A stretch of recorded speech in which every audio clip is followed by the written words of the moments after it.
So I just clicked, and here we are. So this is wonderful. I'm so excited to be here with Tina. This is Tina Weeks, and she's amazing. I mean, yeah, there she is. She's amazing. You can tell already with the big smile and the wave and the energy. She is one of the most charismatic people that I know in the life planning community. She is really at the top when it comes to women in life planning. She started out and really kind of curious about the coaching world, and then she experienced life planning. We had an amazing meeting together with a group of 60 other people around us, but a real connection. And she just took off, and she's created really perhaps the strongest firm, certainly one of the strongest firms in all of England, in all the United Kingdom. So, and on top of that, she was one of the first readers of the Golden Civilization book and hosted for her entire community a Golden Civilization conversation. So she is really something in all of this, and I'm just so delighted to have her here and to share this screen time with her. Tina Weeks, how are you? Thank you for all of that. I can't stop grinning now. That was such a lovely thing to say. Thank you. And did you have fun at that conversation? Yeah, that was an amazing conversation. That first, are you talking about the first time we met? Oh, I'm talking about the client event we did recently, and it just had so much energy, didn't it? We all had such a good time. The time just flew by. Yeah. It was a delight. I mean, it was just so delightful. You and I got to hang out in front of the whole audience, and we just had fun with each other. And then we turned to the audience, and that was kind of an introduction for the audience to what would happen. And then we turned to the audience, and it was all them, and they were so excited, I thought, and moved to be part of this conversation about what is meant to happen in civilization. Who are we meant to be? That was the biggest surprise for me, actually, because prior to the event, everyone who puts on events, there's always that little anxiety beforehand, is whether it will be a success. And what I was most surprised about was when we turned it around and asked people to participate, they didn't need to be asked twice, did they?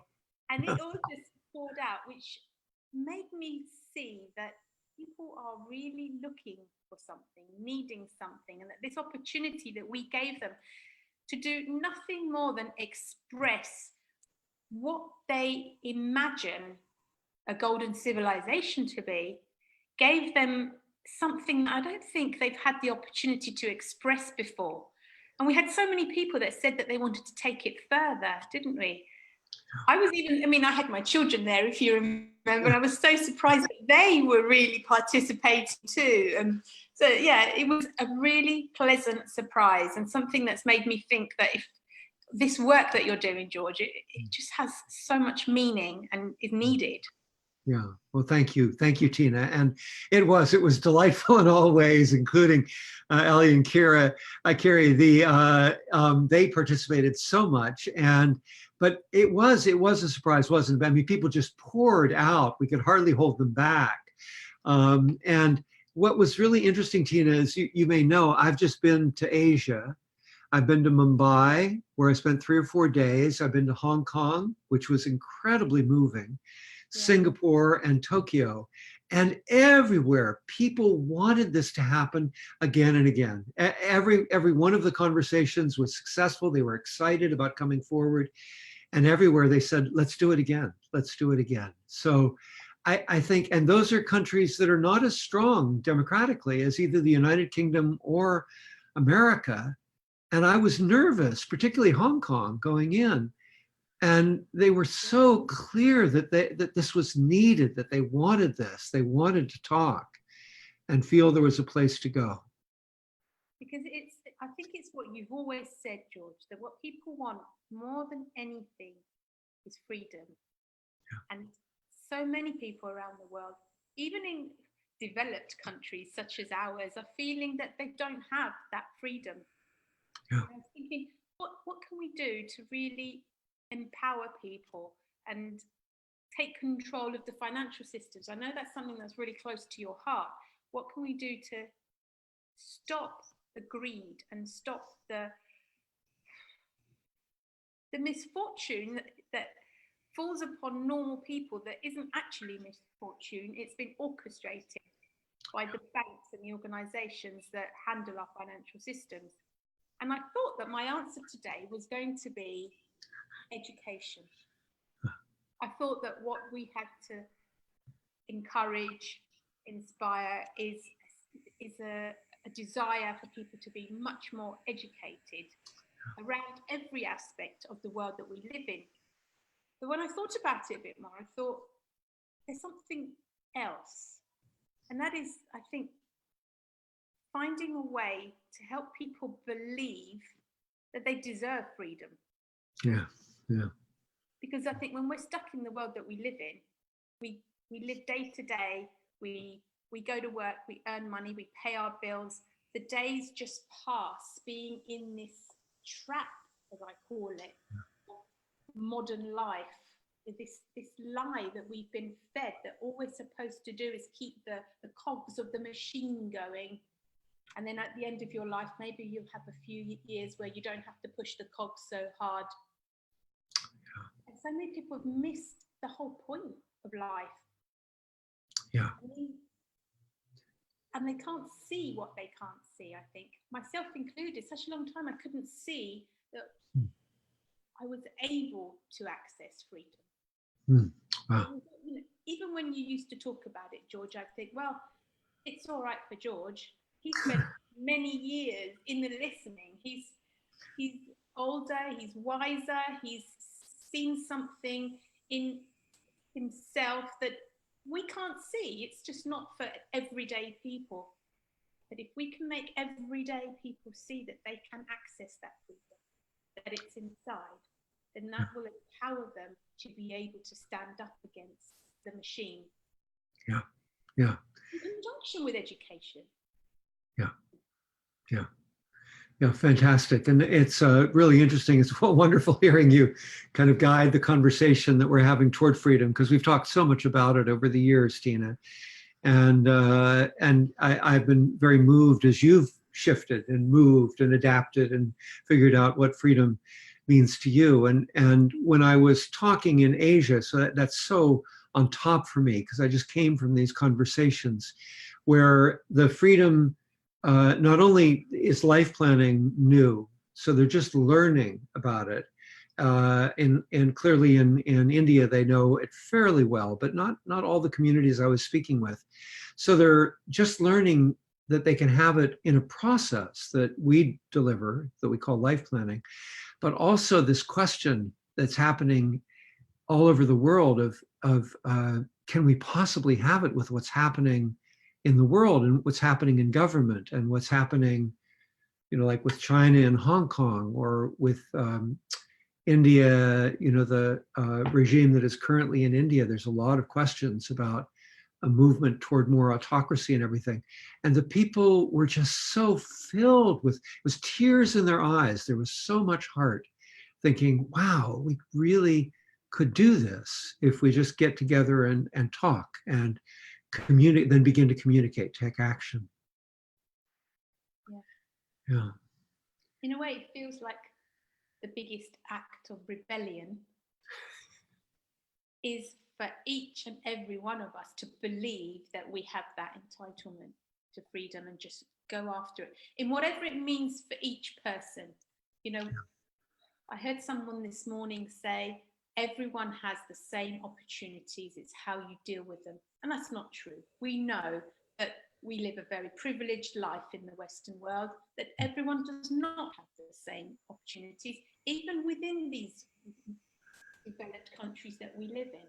Right. I think when we do have privilege, our job is to share it, to empower others to have some of the opportunities that we've been given, and to stand up when people say, well, if someone isn't as successful as I am, it's because they haven't taken advantage of the opportunities. I don't think that's true. And when we see that there's an imbalance, it's our obligation, I think, to try and bring that back to a bit more equilibrium. Yeah, I think, and that's where education comes in as well, because there's, as you say, there's this divide in our countries of the people who say everybody's got the same opportunity. Give me a break. And then we feel and we know that many people are stymied, are blocked, or whether it's by discrimination or by the poverty they've experienced or by the powerful forces of institutional life that can feel like a bullying force toward many people. And you and I know how to, kind of push our weight back at times, but that's not always the case. This speaking truth to power is a very challenging thing for people. And all over the world, it's challenging. Yeah. And people who do experience prejudice, who do experience the opposite of opportunity, we don't see it often because I'm a white woman. The fact that I'm a woman, you could say that I've been lucky. I have not really experienced it, but it doesn't mean it doesn't exist. And that's the problem we have with those in power, with those who run large organizations, institutions, that they believe just because they haven't seen it or experienced it, it doesn't exist. And that to me isn't the sign of a civilized society. No. Who was it that said, George, judge a society by the way it treats its vulnerable, its children, and its animals? It could have been, it could have been Martin Luther King, it could have been Gandhi. I've heard that in many places, and it's true. It's really the judgment of, maybe it was FDR even, I don't know.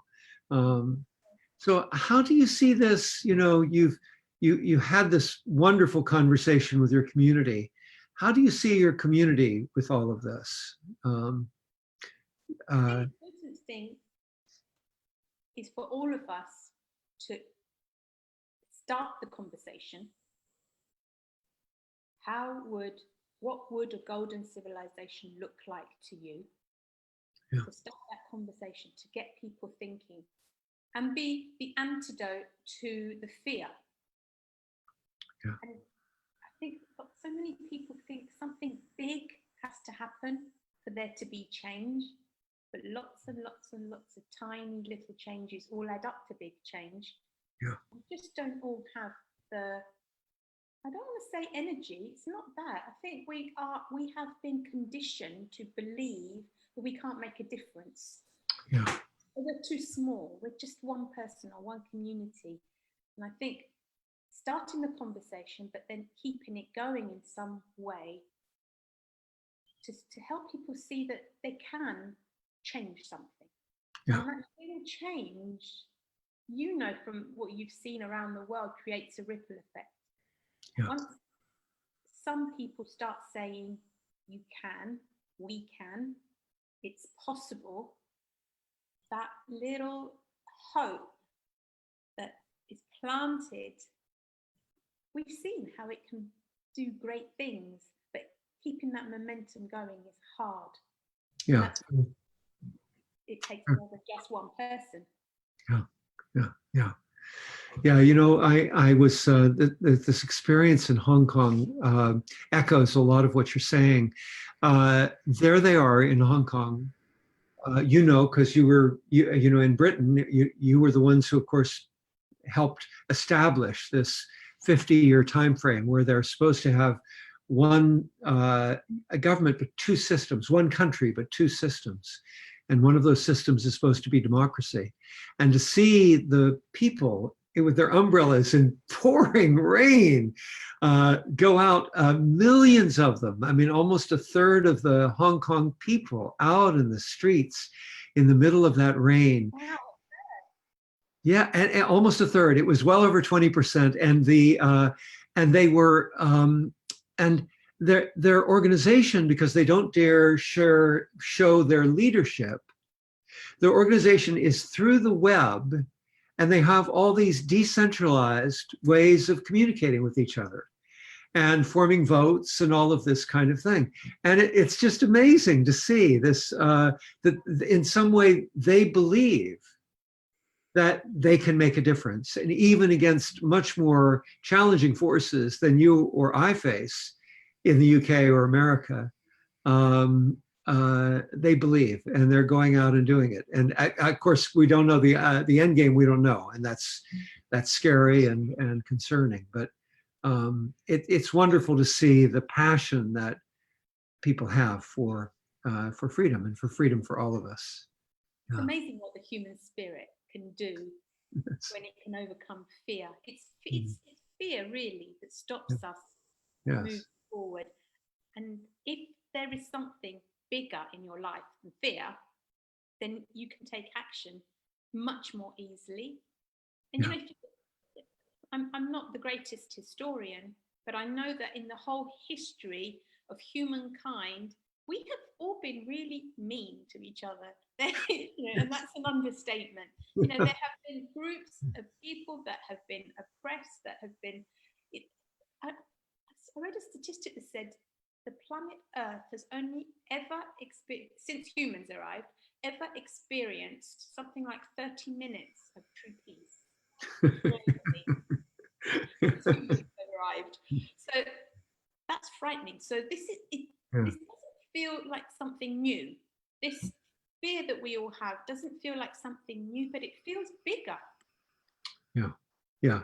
Right at this moment, it feels bigger, doesn't it? It seems like the forces of technology are such that we're fearful that we might lose everything, that whether it's to surveillance or to large autocracy, to stripping away press freedoms or other kinds of freedoms. It feels like it's bigger, but it also feels like it's time, doesn't it? This is the time that we have to make the difference, that we have to stand up, and we have to say, no, we speak for freedom, and we're going to make it happen. Indeed. And I think all these years, this uprising has been bubbling away because the propaganda was under the radar. It was sent to us in a way that allowed us to consume it without question. Yeah. And then it became so ludicrous that we couldn't consume it without question. Yes. We have always seen oppressed communities. Being Greek, I remember growing up, learning about Greek history, that around the time of Greek independence, the mantra was death or freedom. Wow. Yeah. I think all that tells us is when you have a cause that is bigger than the fear, then you can move towards it. Yeah. And Tina, we're coming toward the end of our time together, and I'm thinking that that's gone so quickly. Well, I want to give you all the time you want, but I was thinking also you've had so many experiences now. You've got numerous advisors that you've pulled together under the umbrella of Serenity Financial Planning, and it's wonderful. We were talking before the audience came on about where I was, and I'm on Serenity Point, which was a name that the Native Americans gave to this little spit of land that I live on that goes out into Spectacle Pond, and that you have a firm called Serenity Financial Planning. So here we are in Serenity together. But I'm wondering, you've had so many experiences around people claiming their own freedom. Is there anything you'd like to share coming from your experience over the last several years? It could be very personal, it could be something you've seen with clients, or it could be something back to the theme of the golden civilization. Anything you'd like to share? All I know, without any doubt whatsoever, is that there isn't anybody that I've sat in front of that said, no, I don't want to live a life of freedom, just look after my money. And I also know that as a financial planner, I am in such a privileged position, because financial planning, certainly since I've been involved in it, and that's over 20 years now, I've seen it evolve, and I've seen it evolve into a profession that is transformative for people. We are so privileged to be doing this work and to enable people to see their own inspiration of moving towards freedom. And money is intrinsic to that simply because of the society that we live in, the world that we live in. You know, if I was in a remote part of the world where the financial systems that we know don't exist, we might be having slightly different conversations, but they would still all revolve around someone living their life of freedom, whatever freedom looks like to them. And it applies to everybody. So many of my peers have said to me, you can't do this with everyone. You either don't have the time or the money. It's not appropriate for older people, younger people. I can't think of anyone that this wouldn't be appropriate for. And what is this? This is giving people that permission to have that conversation, to craft their own vision of what they want their life to look like, and have someone literally hold their hand and help them make it happen. And we're not just talking about questions like, when would you like to retire? How much money would you like to earn? We're talking about what would give your life meaning? What do you regret? These are questions that people, I've learned from you, George, don't often get asked. Our job is to give them that permission. And that's what I'd like to share. You know, that's what I've learned more than anything, that everyone who we encounter, we can help them see that they are entitled to that freedom. Yeah. Lovely, wonderful close, Tina Weeks. Beautiful, inspiring, inspiring for me, inspiring for everybody. Let's keep at it, and let's talk again. And I'd like to thank you, George, because you've been a massive influence for me, such an inspiration. Everything I've learned from you has filtered through into my life, my business, everything. So huge thank you. Well, you're so kind, and this was fun. Let's do it again. Thank you so much, Tina. All right, good. Bye-bye. Hello to everybody. Bye.